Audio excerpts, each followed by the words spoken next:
Hey there! Today I'm going to be talking about the 5 compositions that gain me the most MMR. That doesn't mean that they're the top 5 most powerful out there, but they're very consistent. And that's what we're looking for. Consistency and just having good results overall. Let's get right to it. The first composition is the Nether Drake welp smuggler. This is a fairly new composition because Nether Drake is a new card. It's a very straightforward game plan. You stay on tier 2, you find Nether Drakes, you find welp smugglers, and you let the stats accumulate.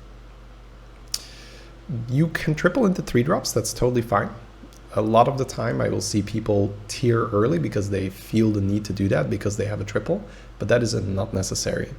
The goal here is to stay on tier 2 and find a golden Nether Drake plus 2 more Nether Drakes and a golden welp smuggler. If you can achieve that, you're going to have a very, very good mid game. So, when do you usually play this composition? Usually you are a Rarran or HysteriA because they can somewhat force this, because Rarran has a big shop and HysteriA rolls a dragon every turn. But really any hero that just rolls a lot of the pieces early on can move into this. So that means generally by 6 or 7 gold, I would like to have at least 1 Nether Drake, 2 smugglers, or 2 Nether Drakes, 1 smuggler.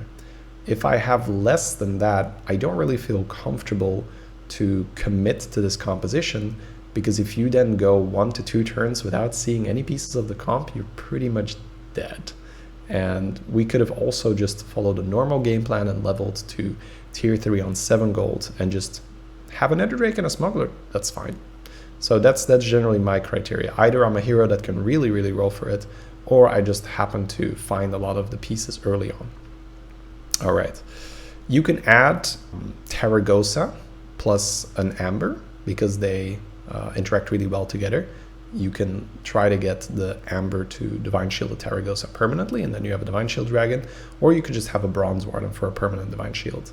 This is very good in the mid game because it also protects you versus some poison procs, but it's not crucial, so don't stress too much about it. The crucial part is the Nether Drakes and the welp smugglers. The reason why the Divine Shields aren't crucial is because your late game goal is to get a Nadina, and then you will have Divine Shields regardless. You do this by leveling up once you have your Nether Drakes and welp smugglers, and usually you will have a different pair as well. So you'll have 2 Chroma Wings or 2 Glyph Guardians, and then you go to tier 5 and you try to get the triple into Nadina. If you triple your cards and you miss on a Nadina, you can also then go to tier 6 and try to roll for it manually, as Nadina will be a very large boost to your late game.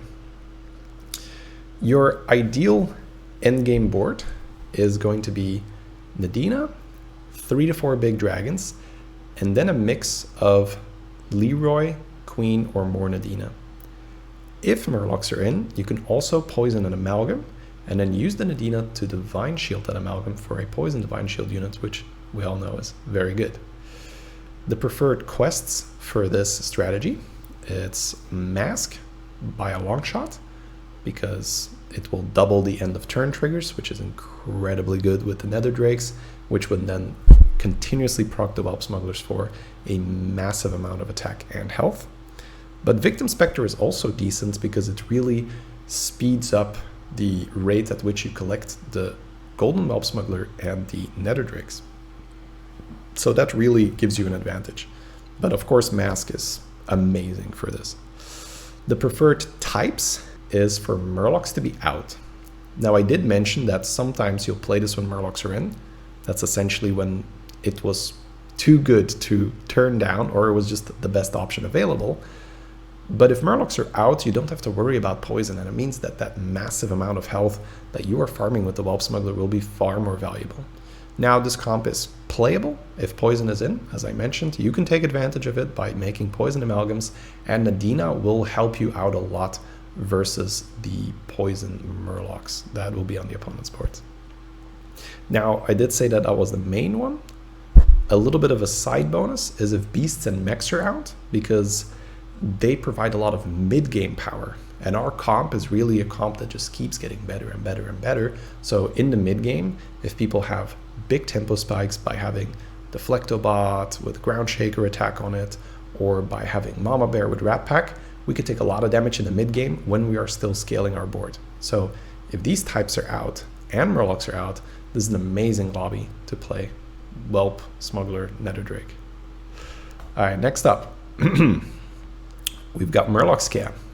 So this is called Scam because you are generally going to beat opponents that look like they have a much stronger board, but they are vulnerable to poison. So when do you end up playing this? Usually you need to have a decent early game where you have something going on.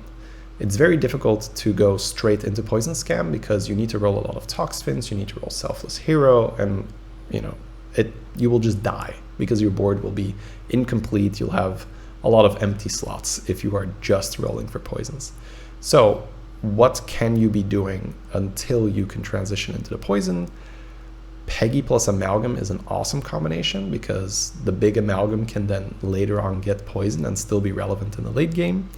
You can triple into a Bran and use the Bran for some stats, especially with a Peggy. You can then use Bran plus Reef Explorer, Smogger, Primal Fin, all kinds of stuff to make your board a lot stronger. The reason why I mentioned Bran here, you might think, well, Shady, if I have a Bran, why am I playing Murloc Scam? Don't I just play Murlocs and have a lot of stats on my board? Generally speaking, this is when you get it a little bit later or your board isn't really that well suited for it and you won't really catch up with the stats of the other players. So you're going to end up poisoning anyway. And if you're going to put poison on your units, then a lot of the time the stats don't matter that much. So this is especially true in the no mech, no beast lobby. I'll cover that later on, but I'll talk about it right now because it's so crucial. If tokens are out, meaning there are no beasts and no mechs, the health on your units really doesn't matter that much in the late game because you don't have to play around Rat Pack, you don't have to play around Omega Buster, Coiler, or any of that. So in a lobby where you have no beast, no mech, I might get a Bran relatively early on and still build a more scam-like comp because it's much more important for me to get the Golden Selfless, to get the Baron, and to really focus on having that premium late game tech. And I will use the Bran mainly for economy. I'll play Primal Fins, I'll play Reef Explorers because they're free, and maybe sometimes you'll make some money off them because Reef Explorer can discover, say, the coin Naga, the one drop that will give you extra coins, or it can give you Elemental, etc. So all kinds of really cool stuff. But in different lobbies where you don't have that luxury of not building any stats, you will still be very happy to put stats on your Murlocs with, say, that Bran. So that's a very important distinction to make. All right, so we do whatever we can in the mid game to survive. So as I said, Peggy, Amalgam, Bran, maybe you have a Deflecto on your board, maybe you have a Ground Shaker and you just buy some Sunbakens. You just do whatever you need to do to not take too much damage. You pick up every Toxfin you see, you gradually build more and more poisons on your board, and as you are stabilizing, meaning that you start to have 5-6 good units on your board, you start picking up every selfless hero as well until you have a golden one. You can even run a selfless hero on your board early if you don't have enough units yet. Just make sure that you always have one flex slot, meaning one card you can sell so that you can continuously keep playing Toxfin or buff cards or whatever it is that you need to play. The ideal endgame board is a blaster.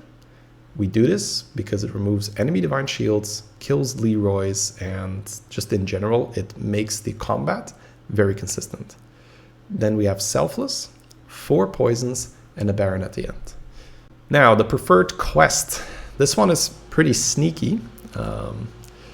Snicker Snack is really dirty with this particular composition because all you need is one Toxfin. You get one Toxfin, you put it on the board, and you leave it there, and it'll just make a poison every turn. Essentially making it an SI7, for those of you that remember that card, that can't fail. SI7 used to be Avenge 4, make a poison. This will make a poison no matter what. If you have a brand, it'll make 2 poisons. So very dirty to have Snicker Snack with this. The preferred types, I did already allude to it early on, but Beast and Mech are really the punish, the savage punish for the poison scammer, because tokens are extremely good at beating poison scam. No Mech, no Beast lobby, and obviously Murloc is the perfect lobby for poison scam. On 3, we have a really exciting composition, also a fairly new one. It's exodia. So this is the Omega Buster Exodia build. This is, I say fairly new. The pieces around aren't that new, but this is really a build that started getting popularized when Blaster was introduced, because you used to need a golden ghoul to even think about this. And with Blaster, it is far easier to do this. So the concept of this composition is to run a Blaster and a Baron to deal 6 damage to your own board, and have Omega Buster plus Kangaroo on your board. This will then mean that after the Blaster goes off, the Buster will die, the Kangaroo will then resummon the Omega Buster, and ta-da, you have a board full of Omega Busters. This is very, very strong. You need to survive several turns with a subpar setup. So if you, let's say, play Maiev. Maiev is a hero that is very good at getting 6 drops due to the hero power, triples are very easy, and you get an Omega Buster. The game plan from then on is to eventually end up in Omega Buster, Kangaroo, Baron, and Blaster, but you need to survive until you get there. So we will be buying cards like Deflectobot, Holy Mackerel. These are cards that do very well with Omega Buster already, and then if you find the pieces, you can then ditch these cards and switch into the full Exodia build. Obviously, Baron is super important, so we're going to buy that one as soon as we can. And Kangaroo is also a card that is very useful on the board once you have even a single Omega Buster. So this is really the trickiest part. It's using enough gold on strong mechs to win your rounds until you're ready to transition, but to still spend enough gold rolling that you actually end up finding the pieces of the combo. Another thing you can play is Tank, Mechano Tank. If you have that card early on, and then you add Buster and Kangaroo, especially if you have, let's say, a random Micro Mummy taunted with a module, you can really utilize the raw token power, where the Omega Buster is then going to summon tokens, and then the Kangaroo is going to resummon the Omega Buster, and then Omega Buster summons more tokens, and meanwhile the tanks are just going pew, pew, pew, pew. So that's another thing that you can play. When do we make the switch? When do we say, all right, sell card, sell card, sell card, and swap? It's usually when you have either 2 Busters, 1 Kangaroo, 1 Baron, or 1 Buster, 2 Kangaroos and a Baron, or a Golden Baron, and then a combination of the others. Now, you can also get away with 1 Buster, 1 Kangaroo, and a Baron if you include a Deflectobot, because then the Blaster will kill the Deflectobot and the Buster, and then resummon them with the Kangaroo, so you'll summon 2 Deflectobots and 2 Busters, which is not quite as good as a board full of Omega Busters, but it's decent. So if you're desperate and you find 1 Buster, 1 Kangaroo, Baron, and a Blaster, you could add 1 Deflectobot and already switch. Now, very important here is the positioning. So if you want to try out this composition, it is important that you have Tunnel Blaster, but then the order of the cards should be Kangaroo and then Omega Buster. You can add other cards to your board as long as they're not mechs that are going to mess with the Kangaroo Death Rattle. But if the Buster is in front of the Kangaroo, you will spawn a bunch of 1/1 tokens instead of Busters. That is not what we want. So we want the Buster behind the Kangaroo on the board. Now, as I mentioned, the ideal endgame board usually adds a Selfless. And this is because if you have Blaster and then Selfless, the Selfless will go off first. There will be only 1 target for this, which is your Baron. So your Baron will get shielded, and then you'll summon a bunch of Omega Busters. so that if they do snipe your Baron, it's got a second life. It's got a Divine Shield on it. So that makes the composition a lot more consistent. The preferred quests. Stolen Gold, which comes as no surprise. It's very easy to make a Golden Baron like this. If you make a Golden Blaster and a Golden Baron, you'll fry your own Baron and you won't get any of the benefits. So if you have Stolen Gold, put something else first, just a random card.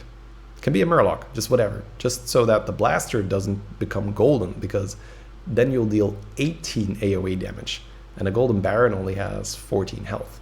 Now, if you happen to get an Uther, blast away.